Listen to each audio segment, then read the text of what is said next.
पिछले वीडियो में हम लोग खिलजी वंश तक पढ़ चुके हैं लोग। और ये मेडाइवल हिस्ट्री का दूसरा वीडियो है। इसका टॉपिक है तुगलक वंश। तुगलक वंश का शासनकाल 1320 ईस्वी से 1414 ईस्वी तक था। सल्तनत काल के इतिहास में तुगलक वंश के शासकों ने सबसे अधिक 1320 से 1414 ईस्वी तक अर्थात 94 वर्षों तक शासन किया था। तुगलक वंश ने कितने वर्षों तक शासन किया था? 94 वर्ष तक शासन किया था। तुगलक वंश सल्तनत संक्रमण काल का था। तुगलक वंश सल्तनत संक्रमण का काल था। इस काल में जहां एक ओर साम्राज्य का विस्तार हुआ, वहीं दूसरी ओर विघटन भी प्रारंभ हुआ। धार्मिक सहिष्णुता की नीति का सर्वप्रथम कार्यान्वयन इसी समय हुआ तथा धार्मिक कट्टरता का भी उदय हुआ। धार्मिक के सहिष्णुता का नीति का सर्वप्रथम इसी काल में हुआ और धार्मिक कट्टरता का भी उदय इसी काल में ही हुआ था। इस वंश के प्रथम राजा इस वंश के प्रथम शासक गयासुद्दीन तुगलक थे, जिनका शासनकाल 1320 ईस्वी से 1325 ईस्वी तक रहा।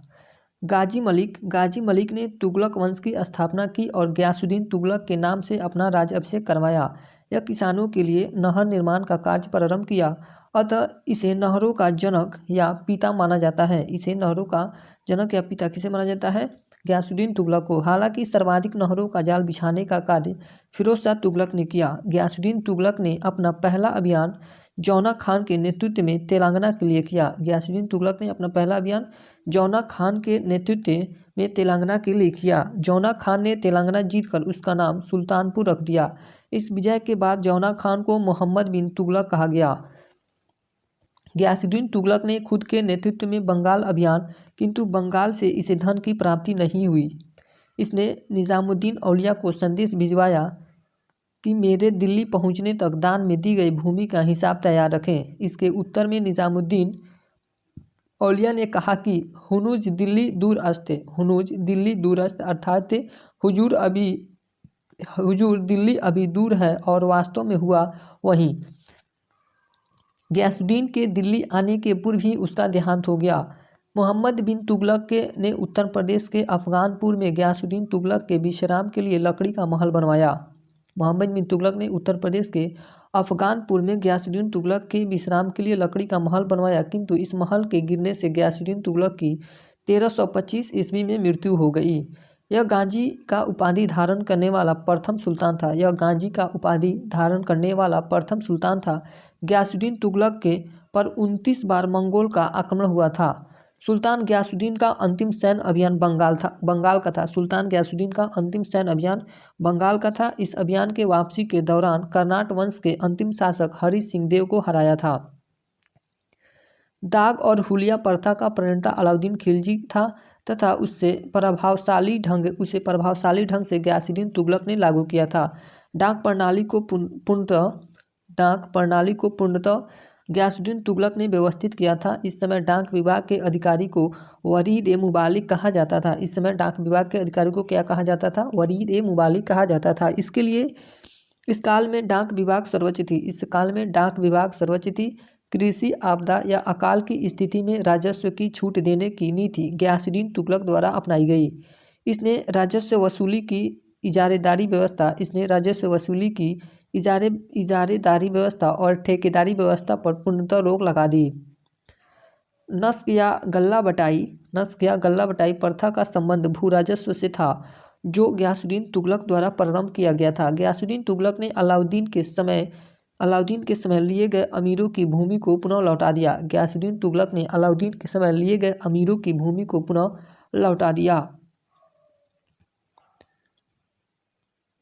गयासुद्दीन तुगलक ने दिल्ली के समीप स्थित पहाड़ियों पर रोमन शैली में तुगलकाबाद नामक नगर स्थापित किया। मोहम्मद बिन तुगलक।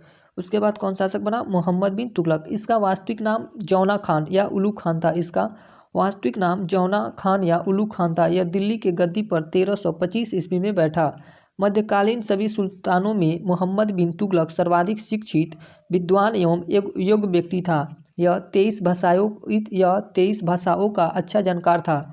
यह कितने भाषाओं का अच्छा जानकार था? 23 भाषाओं का। साथ ही ज्योतिष, खगोल तथा गणित का भी अच्छा विद्वान था। मोहम्मद बिन तुगलक को अपनी सनक भरी योजनाओं, क्रूर कृत्यों एवं दूसरे के सुख दुख के प्रति उपेक्षा भाव रखने के कारण स्वप्नशील, पागल एवं रक्त पिपासु कहा गया है। इसे क्या कहा गया है?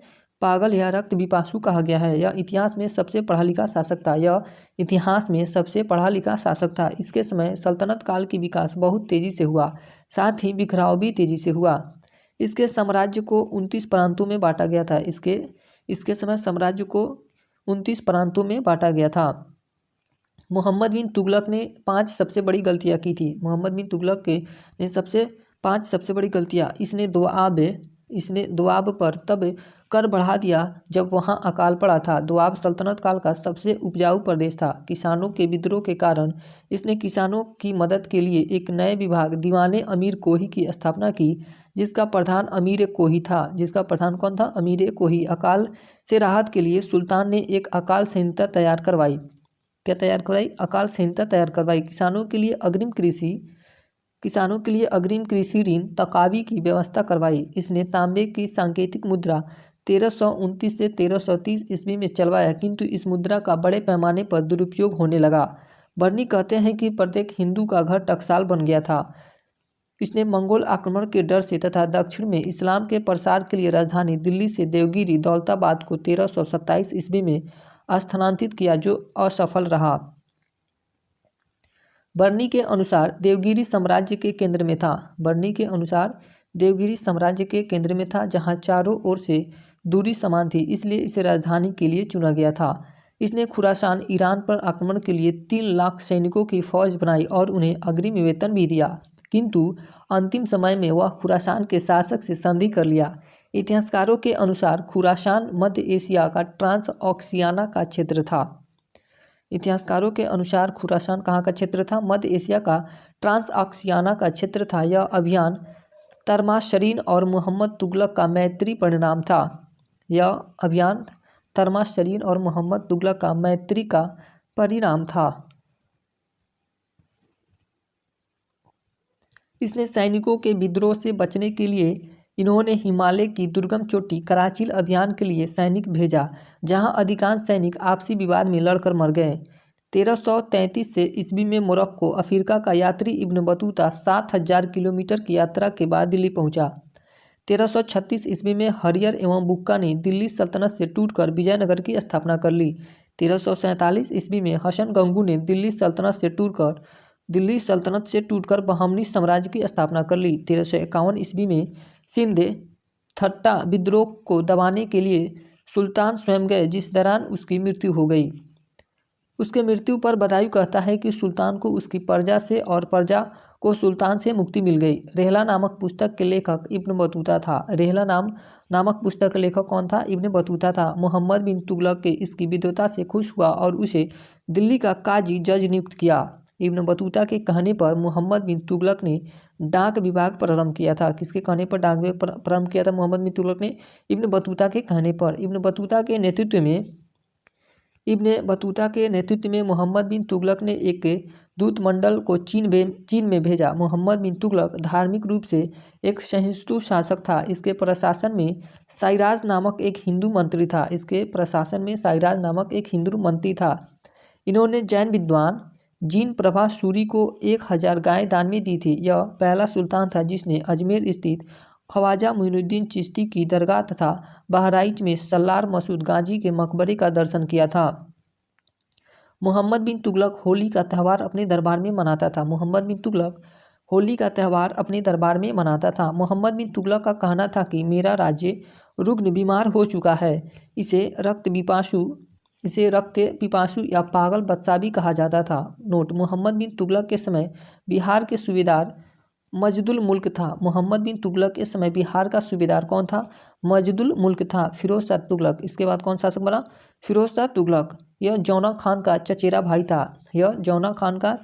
था। फिरोज शाह तुगलक एक हिंदू माता राजपूत रनमल की पुत्री का पुत्र था, अतः इस पर हिंदू होने का आरोप ना लगे, इसलिए इसने ब्राह्मणों पर भी जजिया कर लगा दिया था। इसका राज्य अभिषेक 1351 ईस्वी में हुआ। इसने अशोक के टोपरा अभिलेख हरियाणा को तथा मेरठ अभिलेख यूपी में जो स्थित है को दिल्ली में स्थापित कर दिया।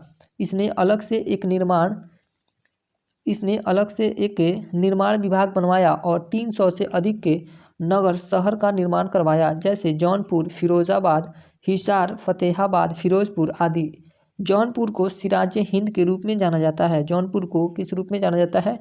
सिराज हिंद के रूप में जाना जाता है। इसने 1200 से अधिक फलों के बाग बगीचे लगवाए ताकि फलों की गुणवत्ता को सुधारा जा सके। इसने नहरों का जाल बिछा दिया।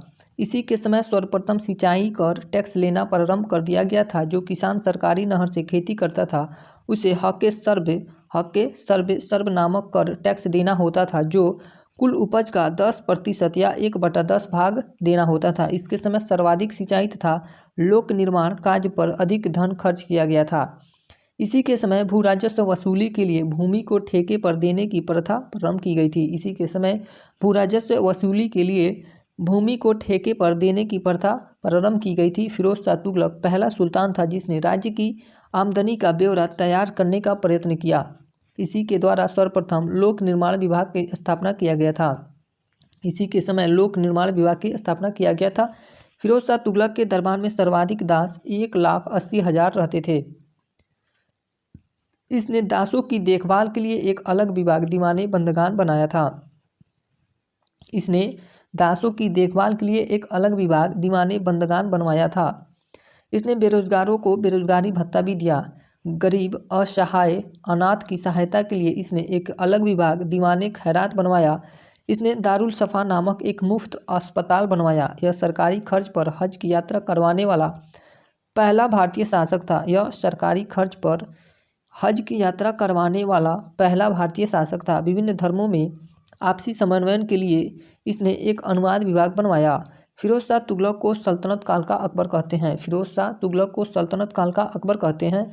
इसके द्वारा अदता एवं वीख नामक 2 सिक्का चलवाया गया था। इसके द्वारा अदता एवं वीख नामक 2 सिक्के चलाया गया था। फिरोज शाह तुगलक ने दिल्ली में कोटला दुर्ग का निर्माण करवाया। इसी के समय प्रथम बार हिंदू धर्म ग्रंथों का फारसी में अनुवाद करना प्रारंभ किया गया था।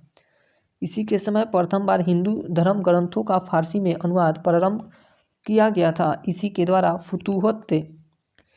द्वारा फुतूहात-ए-फिरोजशाही पुस्तक लिखा गया था। फिरोज शाह तुगलक के दरबार में बर्नी नामक विद्वान रहता था जिसने फतवा-ए-जहांदारी तथा तारीख़-ए-फिरोजशाही नामक पुस्तक लिखी। बर्नी ने कौन सी पुस्तक लिखी? फतवा-ए-जहांदारी तथा तारीख़-ए-फिरोजशाही नामक पुस्तक के बर्नी ने लिखी। इनकी मृत्यु 1388 ईस्वी में हो गई। तुगलक के काल में बिहार की राजधानी बिहार शरीफ थी। तुगलक काल में बिहार की राजधानी कहाँ थी? बिहार शरीफ थी। सैन्य अभियान। फिरोज शाह ने 1359 ईस्वी में उड़ीसा के जांचनगर पर चढ़ाई की और जगन्नाथ मंदिर को नष्ट कर काफ़ी धन लूटा।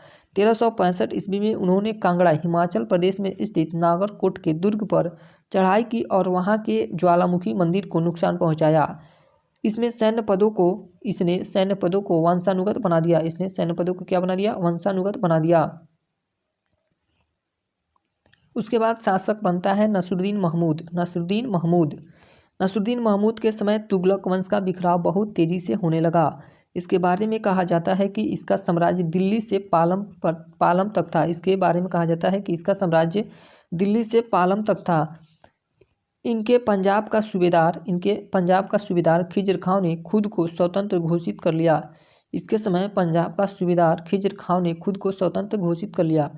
तैमूर मध्य एशिया का एक खूंखार आक्रमणकारी था।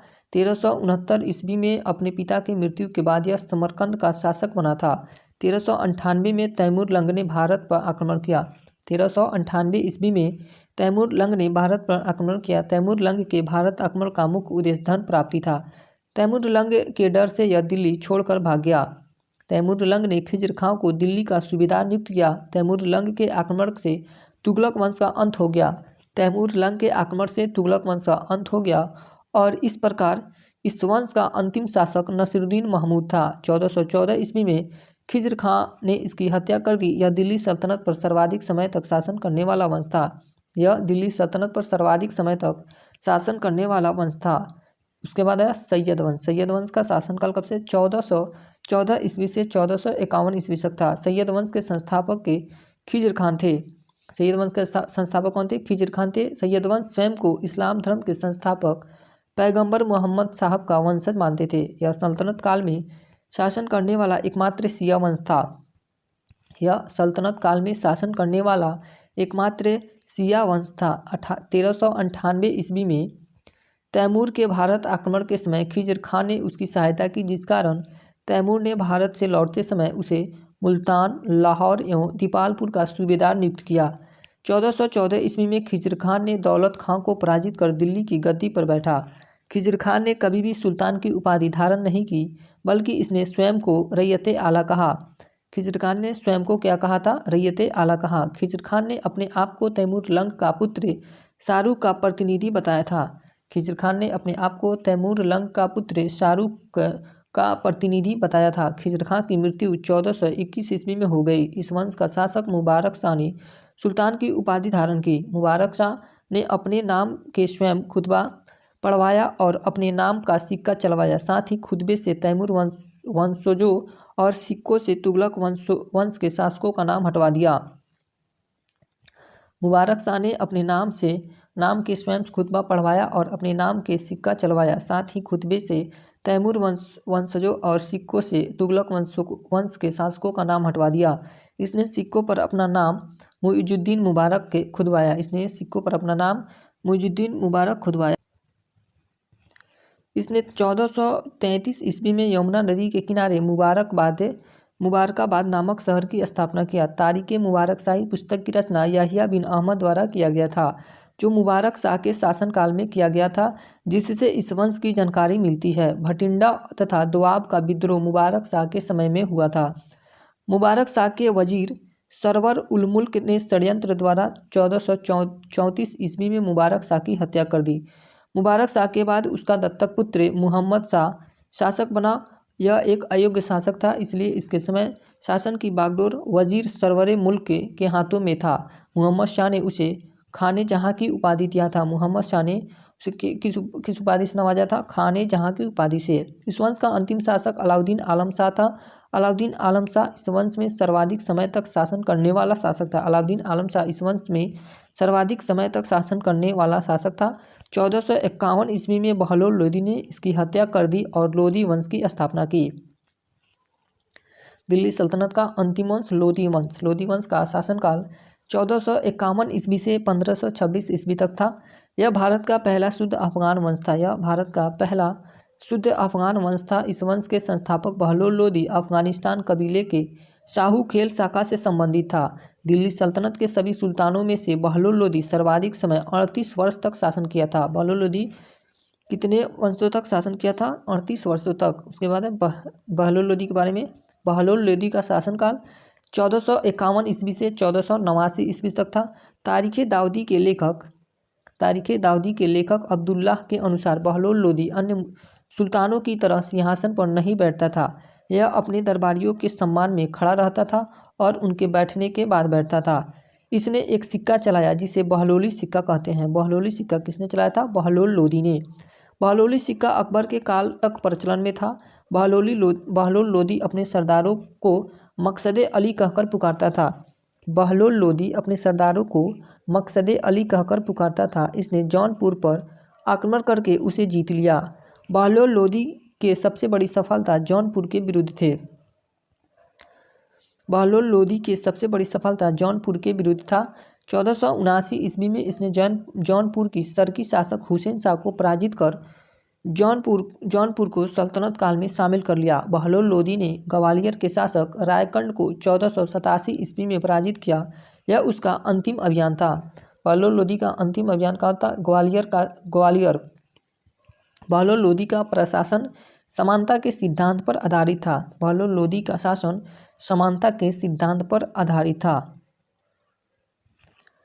बहलोल लोदी के बाद सिकंदर लोदी शासक बनता है, जिसका शासनकाल 1489 ईस्वी से 1517 ईस्वी तक था। अगला शासक सिकंदर लोदी बना। यह इस वंश का सबसे योग्य शासक था। इसने 1504 ईस्वी में आगरा शहर की स्थापना की और इसे 1506 में अपनी राजधानी बनाई। इसने 1504 ईस्वी में आगरा शहर की स्थापना की और इसे 1506 ईस्वी में अपनी राजधानी बनाई। आगरा में ही सिकंदर लोदी ने एक किले का निर्माण करवाया जो बादलगढ़ किले के नाम से मशहूर था। इसने इसने गुलरुखी नामक पत्रिका लिखी। इनके आज्ञा से आयुर्वेदिक ग्रंथों का फरहंग ए सिकंदरी नाम से फारसी अनुवाद करवाया गया था तथा इसके ही शासनकाल में गायन संबंधी एक ग्रंथ लज्जते सिकंदर शाही की रचना हुई थी, जो भारतीय संगीत पर पहला फारसी ग्रंथ था। इसने जमीन की पैमाइश के लिए गजे सिकंदरी नामक एक मापक बनवाया जो 30 इंच के बराबर होता था। इसने जमीन की पैमाइश के लिए गजे सिकंदरी नामक एक मापक बनवाया जो 30 इंच के बराबर होता था। इसने खाद्य पदार्थ पर से ज़कात कर को समाप्त कर दिया। इसने ताजिया निकालने तथा महिलाओं के मजार पर जाने पर प्रतिबंध लगा दिया। सिकंदर लोदी के गवर्नर मियाँ भुआ ने दिल्ली में मोठ मस्जिद का निर्माण करवाया था, जो लोदी स्थापत्य का सर्वश्रेष्ठ नमूना है। उसके बाद आता है इब्राहिम लोदी। इस वंश का अंतिम शासक इब्राहिम लोदी था। इस वंश का अंतिम शासक कौन था? इब्राहिम लोदी। इसने अफगान परंपरा के अनुसार साम्राज्य का विभाजन किया और अपने छोटे भाई जलाल खान को जौनपुर का साम्राज्य दिया। इब्राहिम लोदी की सबसे बड़ी सफलता ग्वालियर विजय थी, जिसे बहलोल लोदी एवं सिकंदर लोदी दोनों ने जीतने का प्रयास किया था। ग्वालियर विजय इब्राहिम लोदी 1517 ईस्वी में वहां के शासक विक्रमजीत को पराजित करके किया था। ग्वालियर विजय इब्राहिम लोदी 1517 ईस्वी में वहां के शासक विक्रमजीत को पराजित करके किया था। इसने 1517 ईस्वी में मालवा की प्राप्ति हेतु खतौली के युद्ध में राणा सांगा ने इन्हें पराजित कर दिया। इसे 1517 ईस्वी में मालवा की प्राप्ति हेतु खतौली के युद्ध में राणा सांगा ने इन्हें पराजित कर दिया। इब्राहिम लोदी के संबंधी आलम खान एवं दौलत खान पंजाब ने इब्राहिम लोदी को मारने के लिए बाबर को आमंत्रित किया। पानीपत के प्रथम युद्ध 1526 में बाबर ने इब्राहिम लोदी की हत्या कर दी और लोदी वंश के स्थान पर मुगल वंश की स्थापना कर दी। इब्राहिम लोदी दिल्ली सल्तनत का एकमात्र शासक था जिसे युद्ध के मैदान में मार दिया गया। दिल्ली सल्तनत की सामाजिक आर्थिक स्थिति दिल्ली सल्तनत पर इस्लामी के कानून लागू थे, किंतु अधिकांश जनसंख्या मुसलमान नहीं थी। इसी कारण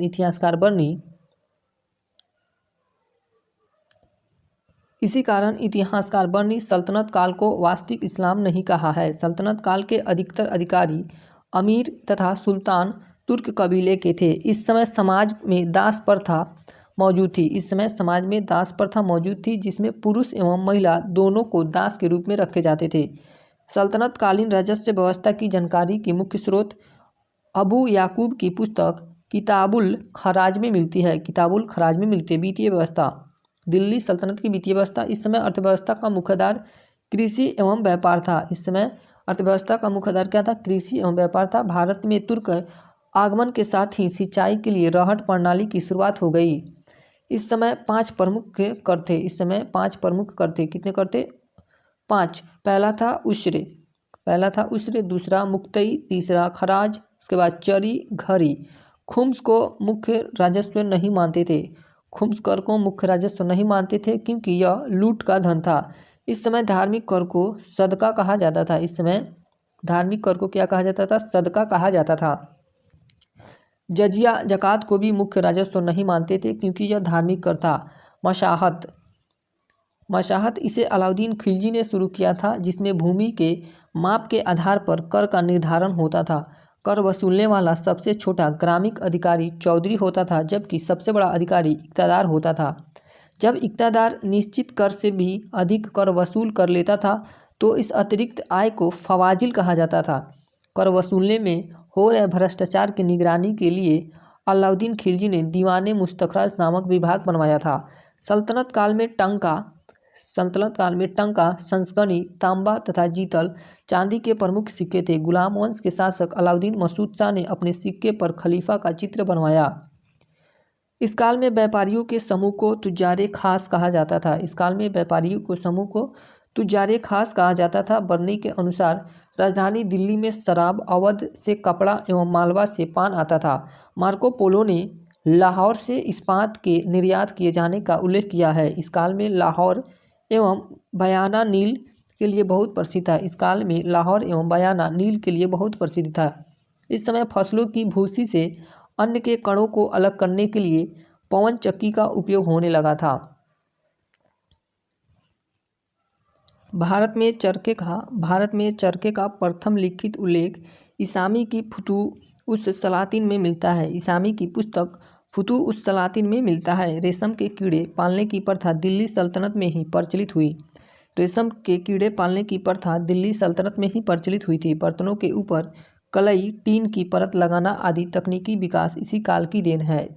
इस समय सूती वस्त्र को किरपास एवं मलमल के कपड़े को शबनम व गंगाजल कहा जाता था। इस समय सूती वस्त्र को किरपास एवं मलमल के कपड़े को शबनम व गंगाजल कहा जाता था।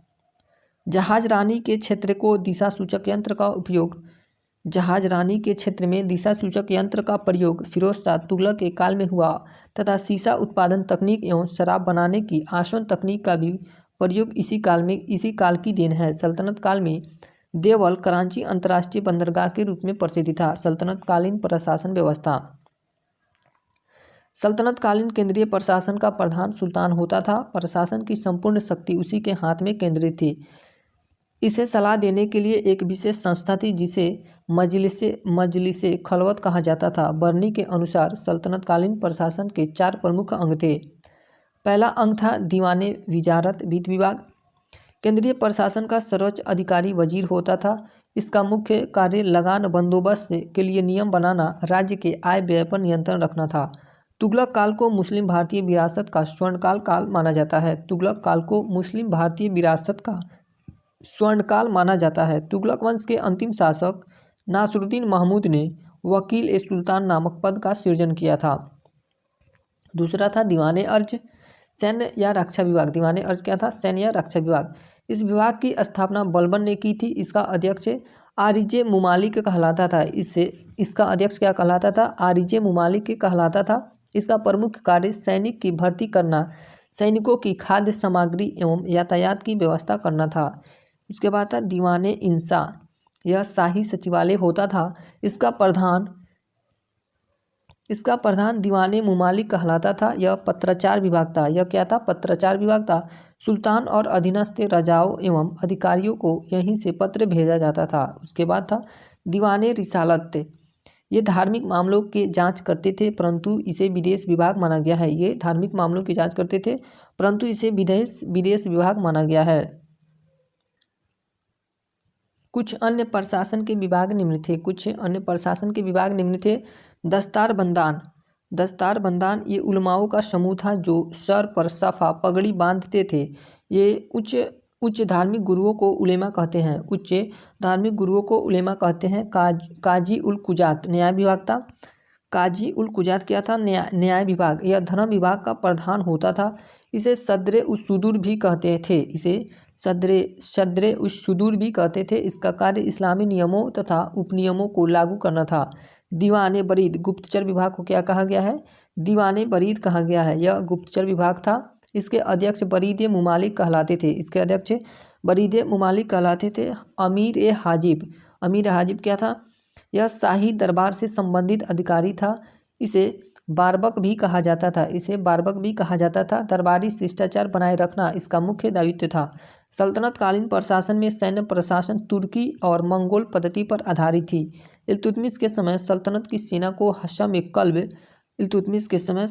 सेना को हशम ए कल्ब केंद्रीय सेना या कल्ब सुल्तानी कहा जाता था एवं इसी ने शाही अंगरक्षकों का दल संगठित किया जिसे जानदार कहते थे।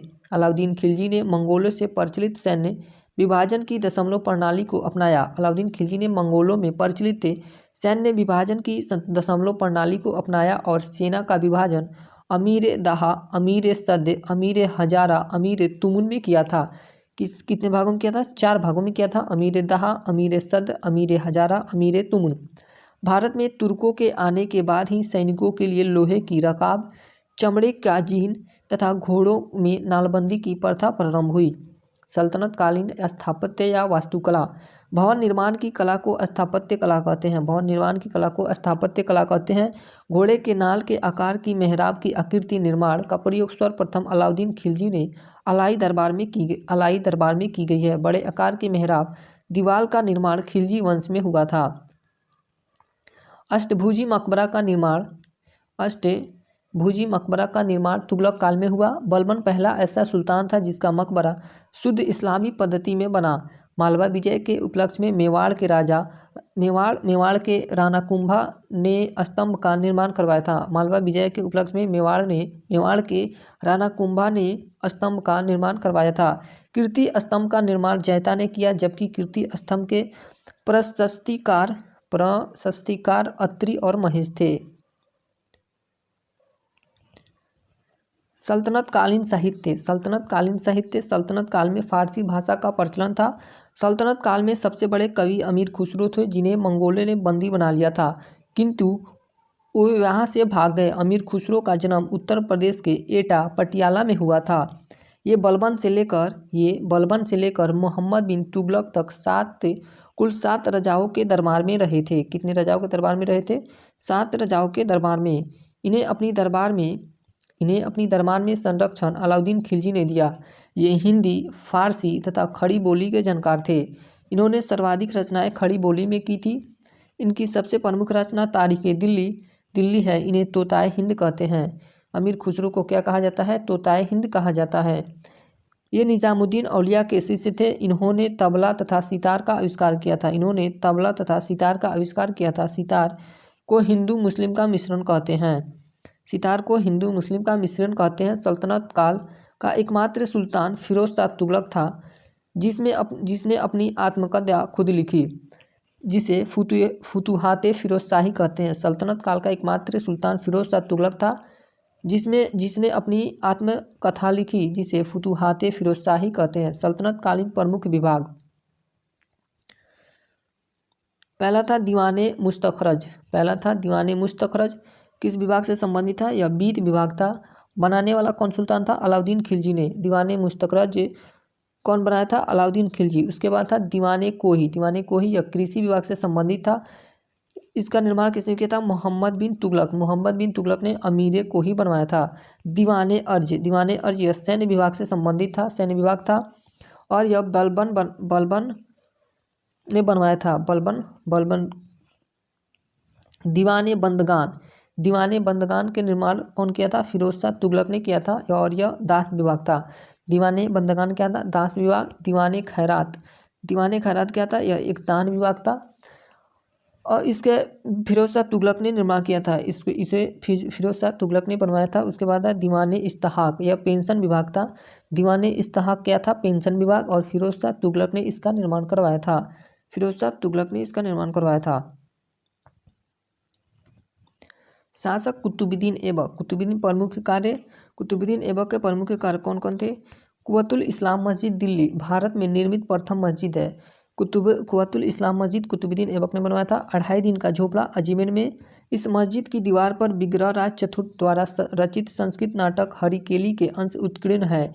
यहाँ पहले बौद्ध मठ व संस्कृत विद्यालय था। यहाँ क्या था? पहले बौद्ध मठ और संस्कृत विद्यालय था। उसके बाद है इल्तुतमिश कुतुब मीनार दिल्ली में। इल्तुतमिश ने कुतुब मीनार पूर्ण कराया था। सुल्तानगढ़ी या नासिरुद्दीन महमूद का मकबरा दिल्ली में स्थित है। अतारकिन का दरवाजा इल्तुतमिश ने ही बनवाया था। इल्तुतमिश का मकबरा दिल्ली में है। एस्केरेस शैली से भारत का पहला मकबरा है। इल्तुतमिश का मकबरा जो दिल्ली में स्थित है, एस्केरेस शैली से निर्मित भारत का पहला मकबरा है।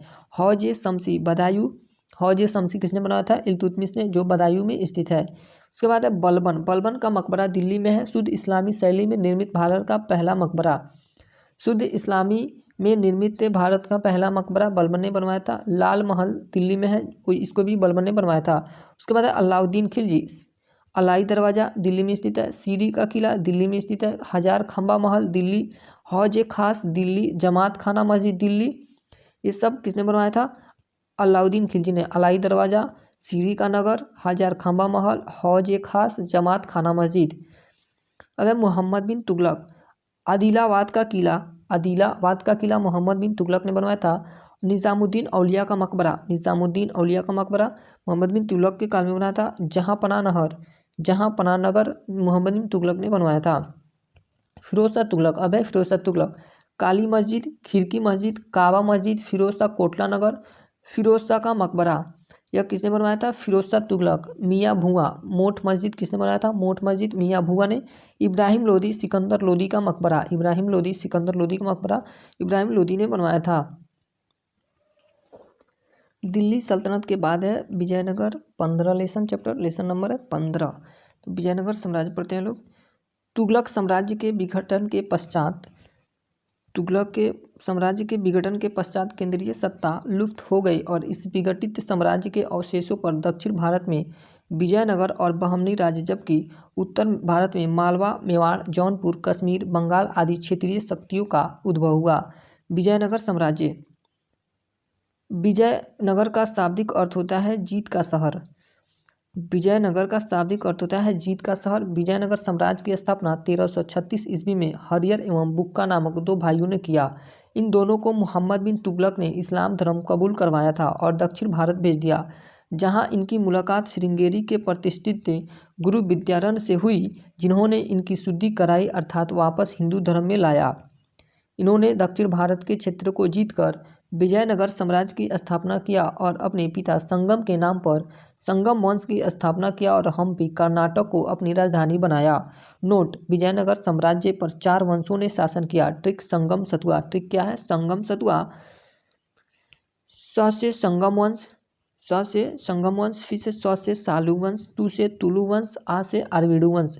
पहला है संगम वंश। संगम वंश का शासनकाल 1336 से 1485 ईस्वी तक रहा। संगम वंश के प्रमुख शासक के कालक्रम: सबसे प्रथम शासक था हरियर प्रथम, उसके बाद बुक्का प्रथम, हरियर द्वितीय, देवराय प्रथम, देवराय द्वितीय, पौलराय, हरियर प्रथम।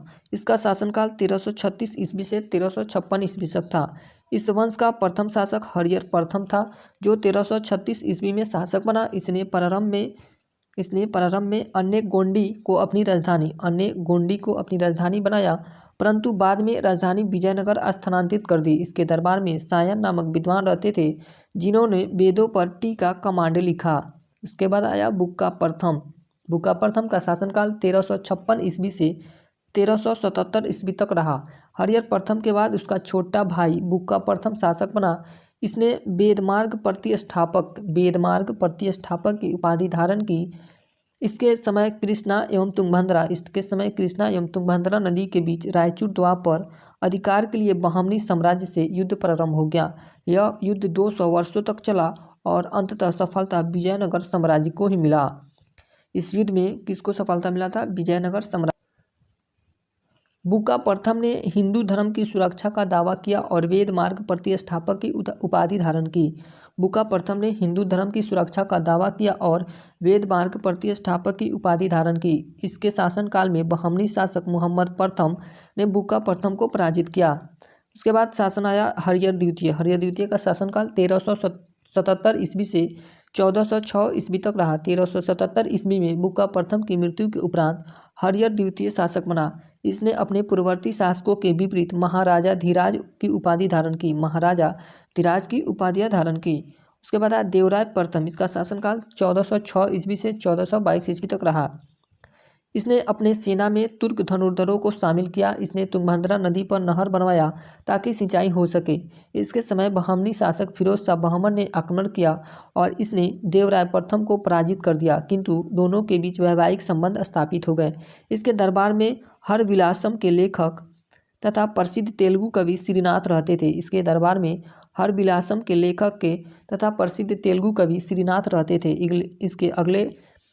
इसके बाद अगला शासक देवराय द्वितीय बना। देवराय द्वितीय, इसका शासनकाल 1422 ईस्वी से 1446 ईस्वी तक रहा। इसके समय में संगम वंश का सर्वाधिक विकास हुआ। यह संगम वंश का सबसे प्रतापी शासक था। इसने श्रीलंका अभियान किया। इस प्रकार श्रीलंका अभियान करने वाला देवराय द्वितीय तीसरा शासक बन गया। पहला था राजाराज और दूसरा राजेंद्र प्रथम ने। प्राचीन काल में इन दोनों राजाओं का चर्चा मिला है। पहला राजाराज, दूसरा राजेंद्र प्रथम। वह अपनी सिंहासन के बगल में कुरान रखता था। देवराय द्वितीय को हाथी मारने का शौक था, अतः इसे गजबेटका कहा गया। गजबेटका किसे कहा गया? देवराय द्वितीय को। इसने स्वयं संस्कृत ग्रंथ महानाटक के सुधानिधि की रचना की एवं वादरायन में ब्रह्मसूत्र पर टीका लिखी।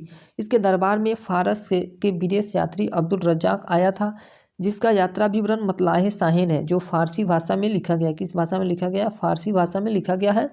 इस पुस्तक से विजयनगर का प्रशासनिक जानकारी मिलती है। इसी में लिखा गया है कि विजयनगर साम्राज्य के पास 300 बंदरगाह थे। मल्लिका अर्जुन का शासनकाल 1446 ईस्वी से 1465 ईस्वी तक रहा। इसके समय संगम वंश का पतन प्रारंभ हो गया। इसे पौड़ कहा जाता है। इसे किसे पौड़देवराय कहा जाता है? मल्लिका अर्जुन को। विरूपाक्ष द्वितीय का शासनकाल 1465 ईस्वी से 1485 ईस्वी तक रहा। संगम वंश का अंतिम शासक विरूपाक्ष द्वितीय था। संगम वंश का अंतिम शासक कौन था? विरूपाक्ष द्वितीय, जिसकी हत्या सालू नरसिंह ने कर दिया और संगम वंश के स्थान पर सालू वंश की स्थापना कर दिया। इस घटना को विजयनगर साम्राज्य के इतिहास में प्रथम बलाहार की घटना कहा गया है। सालू वंश का शासनकाल 1485 ईस्वी से 1505 ईस्वी तक रहा। इस वंश के संस्थापक सालू नरसिंह था। इस वंश का अंतिम शासक इम्माडी नरसिंह था, जिसकी हत्या वीर नरसिंह ने कर दिया और सालू वंश के स्थान पर तुलु वंश की स्थापना कर दिया। इस घटना को विजयनगर साम्राज्य के इतिहास में द्वितीय बलाहार की घटना कहते हैं। इस घटना को क्या कहते हैं? द्वितीय बलाहार की घटना कहते हैं। तुलु वंश का शासनकाल 1505 ईस्वी से 1570 ईस्वी तक रहा। इसके संस्थापक वीर नरसिंह थे, जिसका पुर्तगाली गवर्नर अल्मोड़ा से अच्छा संबंध था। इसने 1505 ईस्वी में अल्मोड़ा के साथ घोड़े के लिए व्यापारिक संधि किया था। वीर नरसिंह को इतिहास में द्वितीय बलाहार के नाम से जाना जाता है, क्योंकि इसकी स्थापना भी शक्ति के बल पर की गई थी। 1509 ईस्वी में वीर नरसिंह की मृत्यु हो गई और अगला शासक कृष्णदेवराय केडीआर बनता है। कृष्णदेवराय का शासनकाल 1509 ईस्वी से 1529 ईस्वी तक रहा। यह तुलु वंश का सबसे प्रतापी शासक था। इसने रायचूर दोआब पर अधिकार कर लिया। इस उपलक्ष्य में उसने आंध्र पितामह अभिनव भोज की उपाधि धारण किया। इसने यमन राजा से स्थापनाचार्य की भी उपाधि धारण किया था। यह एक विद्वान शासक था जिसने आमुक्तमाल्यद नामक पुस्तक की रचना की। यह पुस्तक तेलुगु भाषा में था। इसकी तुलना कौटिल्य के अर्थशास्त्र से भी की जाती है। आमुक्तमाल्यद पुस्तक से विजयनगर के इतिहास का पता चलता है। इसने संस्कृत भाषा में जामवती कल्याणम नामक पुस्तक की रचना किया है। बाबर ने अपनी आत्मकथा तुजुके बाबरी में लिखा है कि दक्षिण भारत का सबसे शक्तिशाली शासक उस समय कृष्णदेवराय थे। कृष्णदेवराय ने विजयनगर के निकट नांगलपुर शहर की स्थापना किया और वहां विट्ठल स्वामी मंदिर तथा हजारा मंदिर का निर्माण किया। इसके समय इटली यात्री डोमिंगो पायस आया था तथा पुर्तगाली यात्री बारबोसा भी आया था। इसके समय इटली का यात्री डोमिंगो पायस आया था तथा पुर्तगाली यात्री बारबोसा भी आया था। इसके दरबार में तेलुगु भाषा के 8 विद्वान रहते थे जिन्हें संयुक्त रूप से अष्टदिग्गज कहते थे। इस अष्टदिग्गज में सबसे प्रमुख कवि अलसानी पेडन्ना थे, जिन्हें तेलुगु भाषा का पितामह कहा जाता है। अलसानी पेडन्ना को तेलुगु भाषा का पितामह कहा जाता है। इन्होंने हरिकथा तथा मनुकारिता नामक पुस्तक की रचना किया। इनके शासनकाल को तेलुगु साहित्य का स्वर्णकाल कहा जाता है। अष्टदिग्गज में दूसरे स्थान पर तेनालीराम थे, जिनकी रचना पांडुरंग महामात्य है। यह मंत्री के पद पर भी थे और इन्होंने अंधविश्वास से जनता को दूर किया। इनके दरबार में लक्ष्मीधर नामक संगीतकार रहता था, जिन्होंने संगीत सूर्योदय नामक ग्रंथ लिखा। कृष्णदेवराय 1510 ईस्वी में बीदर के शासक महमूद शाह को पराजित कर दिया।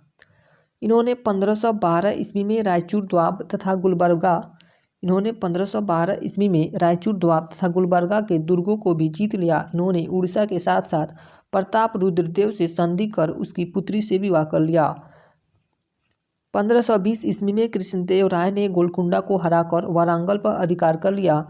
मात्र 10 वर्षों में ही कृष्णदेवराय ने अपने सभी विरोधियों को पराजित कर दक्षिण भारत में स्वयं एवं विजयनगर की प्रभुत्व स्थापित किया। 1529 में कृष्णदेवराय की मृत्यु हो गई।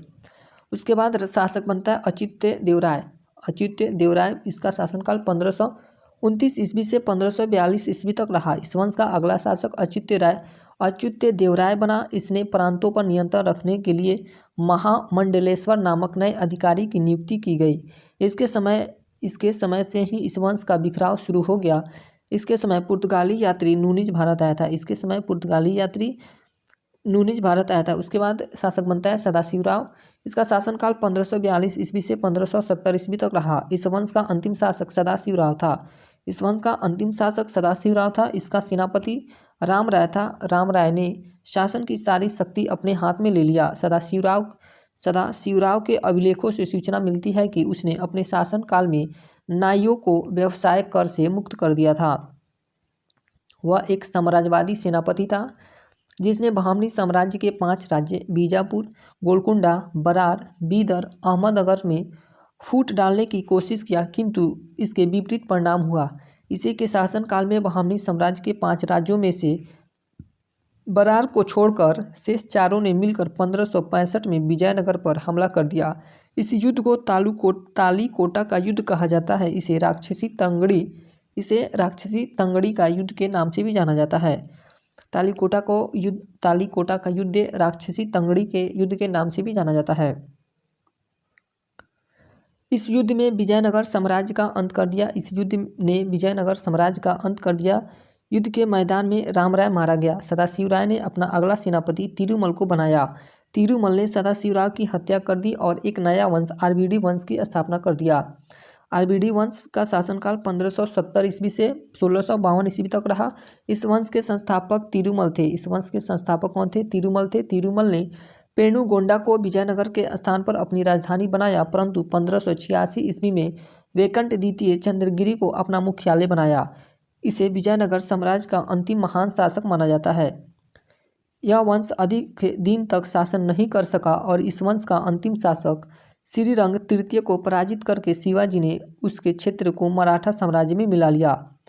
विजयनगर साम्राज्य को तेलुगु भाषा का स्वर्णकाल कहा जाता है। विजयनगर साम्राज्य को तेलुगु भाषा का स्वर्णकाल कहा जाता है। विजयनगर की प्रशासनिक व्यवस्था प्राचीन भारत की भांति इस काल में भी राज्य की सप्तांग विचारधारा पर बल दिया गया था।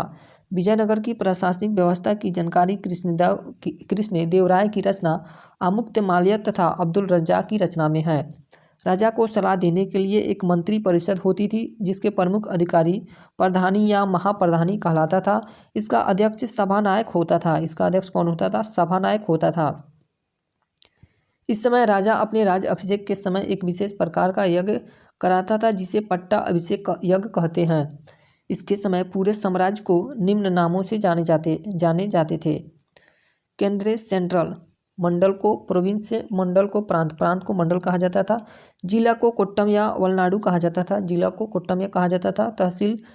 तहसील को मिलाग्राम कहा जाता था। ग्राम को उर कहा जाता था। कृष्णदेवराय के समय प्रांतों की संख्या 6 थी। कृष्णदेवराय के समय प्रांतों की संख्या कितनी थी? 6 थी। अच्युत देवराय के समय प्रांतों का प्रशासन प्रांतपति से लेकर महाभिंडलेश्वर नामक अधिकारी को दे दिया गया। कृष्णदेवराय ने नायंगर व्यवस्था लाया। कृष्णदेवराय ने नायंगर व्यवस्था लाया। इसके तहत अधिकारियों को नगद वेतन के स्थान पर भूमि दिया जाता था। यह गुप्तकालीन सामंती व्यवस्था तथा दिल्ली सल्तनत के इक्ता व्यवस्था के समान था। इस समय सैनिकों को दान में दी गई भूमि को अमरम भूमि कहा जाता था। इस समय सैनिकों को दान में दी गई भूमि को अमरम भूमि कहा जाता था तथा इस भूमि को प्राप्त करने वाले को अमरम नायक कहा जाता था। मंदिर में दान दी गई भूमि को देवभूमि कहा जाता था। मंदिर में दान में दी गई भूमि को देवभूमि कहा जाता था। इसमें सैन्य विभाग को कदाचार कहा जाता था।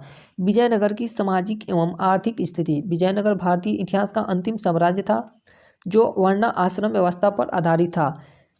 विजयनगर साम्राज्य वर्ण एवं जाति आधारित समाज था। चारों वर्णों में ब्राह्मण श्रेष्ठ थे। उन्हें मृत्युदंड से मुक्त रखा गया था। इस काल में उत्तर भारत में सबसे बड़ी संख्या में लोग दक्षिण में आकर बस गए थे जिन्हें बड़वा कहा जाता था। इस काल में समाज में देवदासी प्रथा भी प्रचलित थी। इस समय महिलाओं की स्थिति काफ़ी अच्छी थी।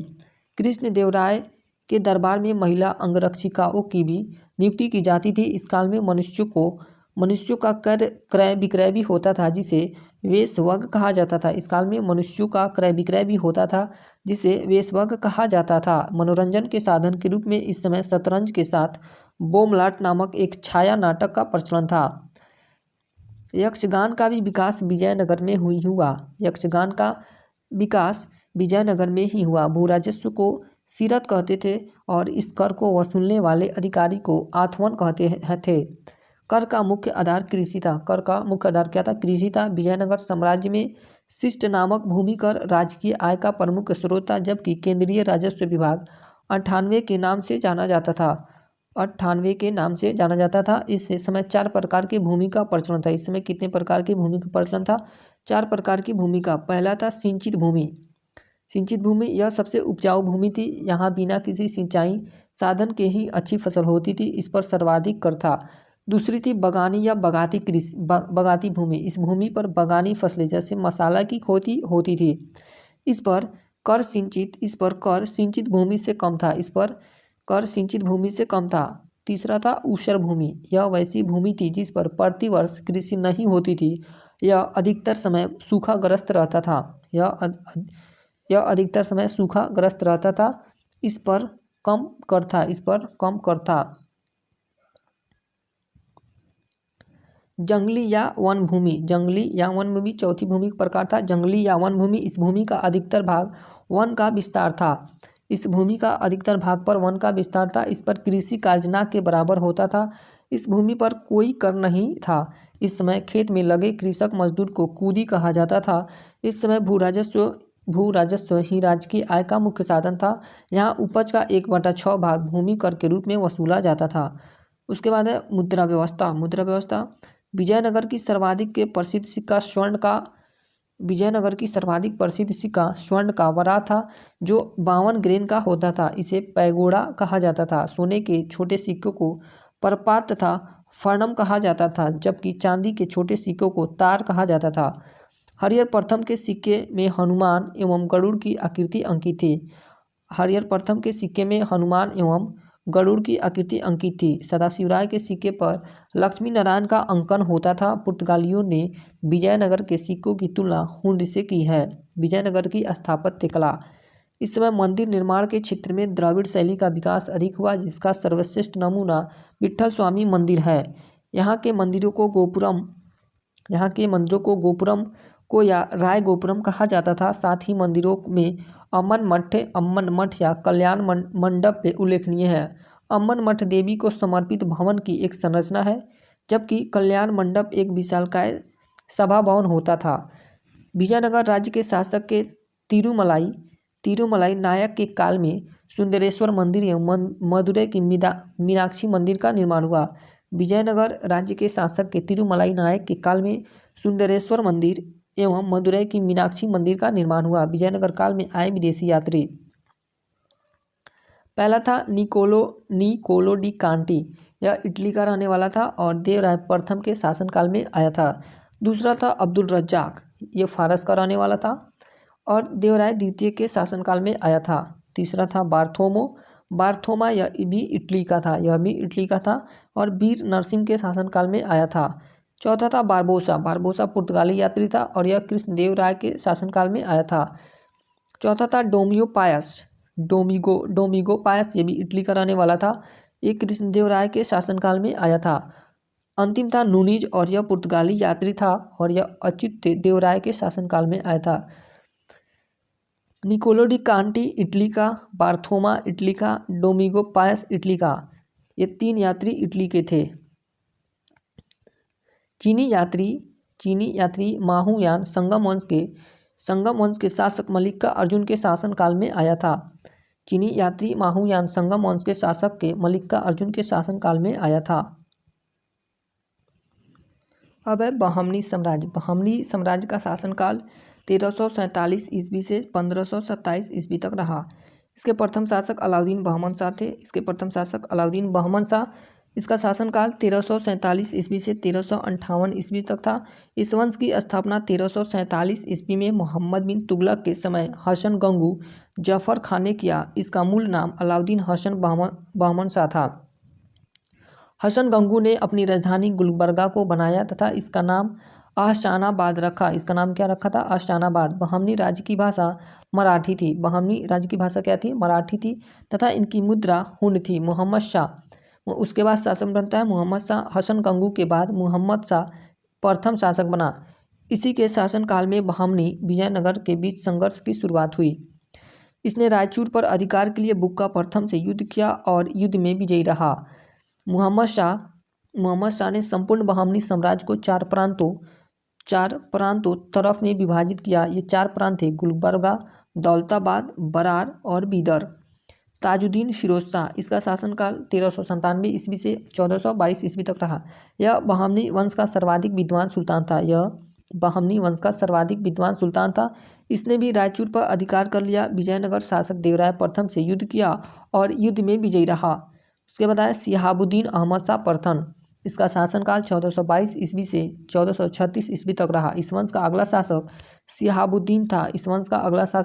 सिहाबुद्दीन था। उदार नीति के कारण लोग इसे संत अहमद या अहमद शाह बली कहते थे। सिहाबुद्दीन ने राजधानी गुलबर्गा से बीदर लाया तथा इसका नाम मुहम्मदाबाद रखा। इसका नाम क्या रखा? मुहम्मदाबाद रखा। अलाउद्दीन अहमद शाह द्वितीय, इसका शासनकाल 1436 ईस्वी से 1458 ईस्वी तक रहा। इसके शासनकाल में भारत में अफ्रीकियों का आगमन शुरू हो गया था, जिसके कारण अफ्रीकी एवं दक्कनी दो गुट बन गए और बहमनी साम्राज्य के पतन का कारण बन गया। इसके काल में ईरानी निवासी महमूद गवाह का उत्कर्ष हुआ, जो मूलतः व्यापारी संघ के प्रधान थे। व्यापारी संघ के प्रधान। उसके बाद शासक बनता है हुमायूं शाह का शासनकाल 1458 ईस्वी से 1461 ईस्वी तक रहा। यह एक क्रूर शासक था, अतः इसे जालिम हुमायूं या दक्कन का नीरो भी कहा जाता था। इसी ने मोहम्मद गवाह को प्रधानमंत्री के पद पर नियुक्त किया था, जो एक योग्य व्यक्ति थे। ये पत्रों का संग्रह करते थे। इनके पत्रों को संग्रह का रियाजुल इंसा कहलाता था। क्या कहलाता था? रियाजुल इंसा कहलाता था। मोहम्मद शमसुद्दीन तृतीय, इसका शासनकाल 1463 ईस्वी से 1482 ईस्वी तक रहा। इसने बहमनी साम्राज्य को 4 प्रांतों की जगह 8 प्रांतों में विभाजित किया था। इसी ने मोहम्मद गवाह को राजद्रोह के अपराध में फांसी दे दी थी। इस वंश का अंतिम शासक कलीमुल्लाह था, जिसकी मृत्यु 1527 ईस्वी में होने के बाद बहमनी साम्राज्य का अंत हो गया। इसी के समय बहमनी साम्राज्य 5 भागों में बट गया। पहला बरार, दूसरा बीजापुर, अहमदनगर, गोलकुंडा तथा बीदर। बरार, बीजापुर, अहमदनगर, गोलकुंडा तथा बीदर। पहला राज था बरार किस वंश था? इस वंश पर किसका राज था? बरार पर इमाद शाही वंश का शासन था। इमाद शाही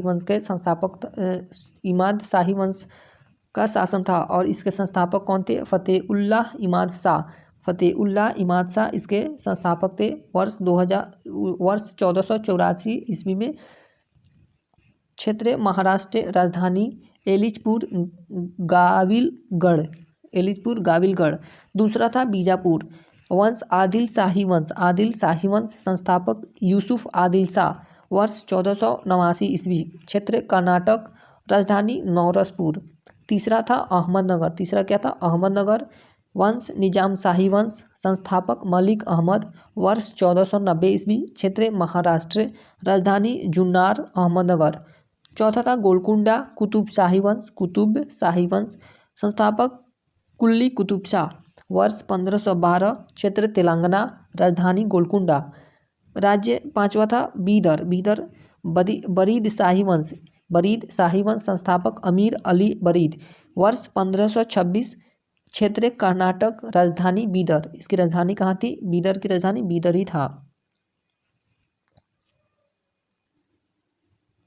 बहमनी साम्राज्य की प्रशासनिक व्यवस्था। यहाँ भी सत्ता का प्रधान कौन था? सुल्तान था। इसकी सहायता के लिए 8 मंत्री परिषद होते थे। वकील प्रधानमंत्री, अमीर जुमला वित्त मंत्री, वजीर अशरफ विदेश मंत्री होता था। इसके अतिरिक्त दबीर सचिव, कोतवाल पुलिस विभाग का अध्यक्ष। कोतवाल कौन था? पुलिस विभाग का अध्यक्ष। मुनहियान गुप्तचर भी होते थे। साम्राज्य का विभाजन प्रांतों में किया गया था, जिसे तरफ कहा जाता था तथा इसके प्रमुख तरफदार कहलाते थे। चारों प्रांतों में गुलबर्गा का विशेष महत्व था। यहाँ विश्वास पात्र अमीरों की नियुक्ति की जाती थी, जिन्हें मीर नायब वायसराय कहा जाता था। सैन्य व्यवस्था, यहाँ के सेनापति को अमीर उल उमरा कहते थे। यहाँ के सेनापति को अमीर उल उमरा कहते थे। सुल्तान अपने अंगरक्षक रखता था जिन्हें खासकेल कहा जाता था। राजा के व्यक्तित्व शस्त्रागार के प्रभारी को सिलादार कहा जाता था। राजा के व्यक्तिगत शस्त्रागार के प्रभारी को सिलादार कहा जाता था। समाज एवं संस्कृति, विजयनगर के समाज एवं संस्कृति। उर्दू भाषा का विकास दक्कन में ही हुआ। प्रसिद्ध सूफी संत गेसुद राज दक्षिण के पहले विद्वान थे जिन्होंने फारसी लिपि में उर्दू की पुस्तक मिराज उल आशिकीन की रचना की। प्रसिद्ध सूफी संत गेसुद राज दक्षिण के पहले विद्वान थे जिन्होंने फारसी लिपि में उर्दू की पुस्तक मिराज उल आशिकीन की रचना की। इस साम्राज्य में बीदर कादरी संप्रदाय का प्रमुख केंद्र था। अर्थव्यवस्था, बहमनी साम्राज्य में अर्थव्यवस्था का प्रमुख आधार कृषि ही थी। रूसी यात्री निकितीन के अनुसार बहमनी साम्राज्य से मुख्यतः घोड़ा, वस्त्र, रेशम और मिर्च का व्यापार होता था। घोड़ा का आयात अरब खुरासान जबकि कस्तूरी का आयात चीन से होता था। घोड़ा का आयात अरब से खुरासान जबकि कस्तूरी का आयात चीन से होता था।